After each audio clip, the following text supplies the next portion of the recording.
Hi, and welcome to today's update for Arch Capital clients. And today we're going to talk about we meet monthly for our investment committee and we go through obviously a lot of material. One of the things we look at is the market update and benchmarking. So we're going to share that with you today, and we'll aim to share these with you every couple of months to give you a bit of insight about what we go through, also some of the things that are going on in the markets and some of the benchmarking data.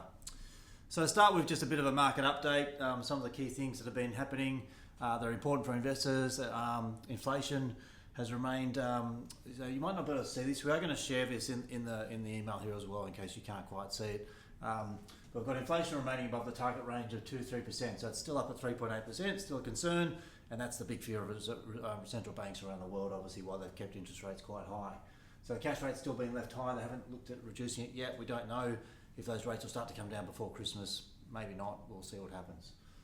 The AUD has increased. ASX only increased slightly in August. We've seen still some falls in small caps, which has been interesting because a lot of the growth for the last couple of years has really been those larger companies. And retail sales growth didn't grow as expected. So I think what we're seeing is people are not spending as much, and we're seeing that in all the economic data that people are starting to pull back on their spending. So hopefully that might lead to the Reserve Bank starting to look at those rates and reducing them. A big thing we've seen in the last couple of months is a bit more volatility. This chart just shows the growth of markets. Recently we've had this nice little run up, but there was this bit of volatility in this financial year. Markets have since then recovered, but that created a little bit of nervousness around here, obviously, as we've seen that little pullback in the months. But overall, we've still seen really a pretty good increase over the last year or so. And volatility is expected. It's a natural thing. It always happens in markets when people talk about it. It's not new. It's expected, and it's just the way markets work. So we would be surprised if there wasn't volatility, I suppose, on the other side. We do see this big gap between the US market and the Australian market. So for portfolios that had international exposure, it certainly has paid off. Those tilts towards global have helped. We still obviously have a bias to Australian markets here. It hasn't performed badly, but we have seen that drag. And that's, as we sort of know, been driven in the US primarily by these big Magnificent Seven, they call them, the big tech stocks, the Googles and the Nvidia, which makes chips, computer chips. Those tech companies are really still, and their earnings are holding up to those prices. So a lot of people are worried about where it's going, but from an earnings point of view, the earnings are actually in line with those share prices at the moment. Things can change, but at the moment that is being sustained.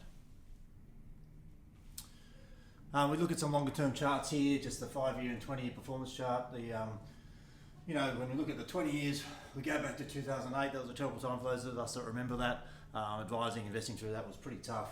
And obviously we've seen that a pretty steady increase since. There is talk of, well, what's going on? I'm not saying there's another 2008 around the world, but you've got to be aware when there has been some good markets that things might come back a bit for a month or two. Typically, when markets do pull back, it's only for short periods of time.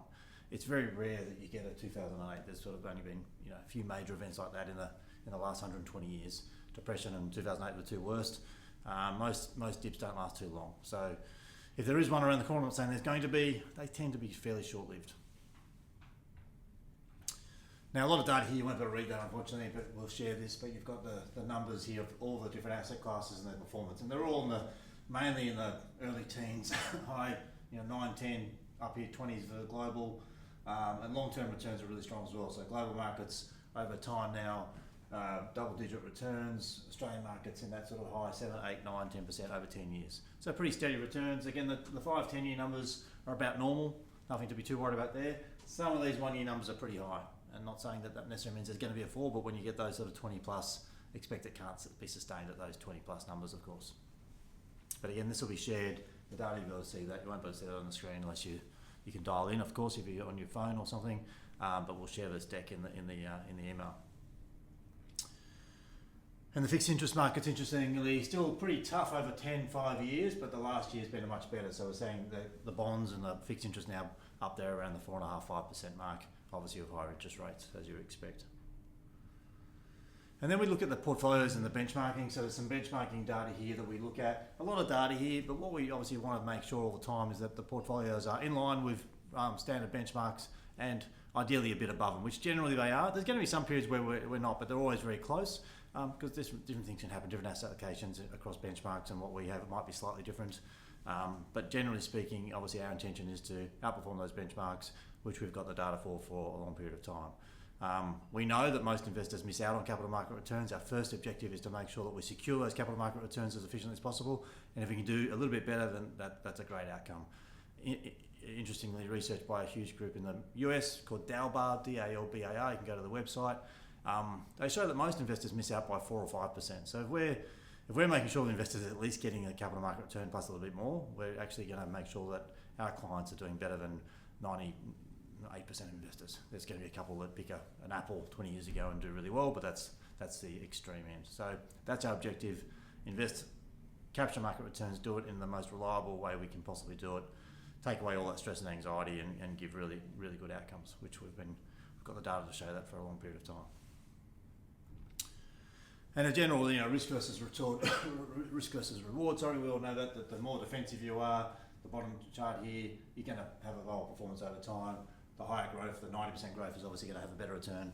But look at that volatility. You've got to understand that the right asset allocation is the one you can sleep well at night with. If we all went away for 20 years, you'd expect 100% equities. It's going to outperform, but along the road, there's other factors come into place: emotions, need for cash, liquidity, all those sort of things. And again, that's sort of a returns chart of some of the portfolios. So we can see that 2017, 2018 was negative across the board, 2019 positive, 2020, 2021, and should go down to the next page.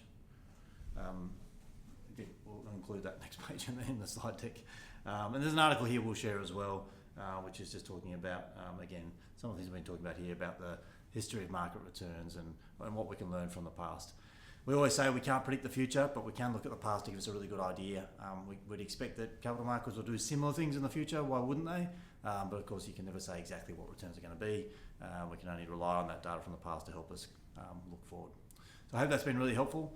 Love your feedback, and if there's any more information or any of these slides or information you need more information on, please call me or one of the team. Thanks for listening.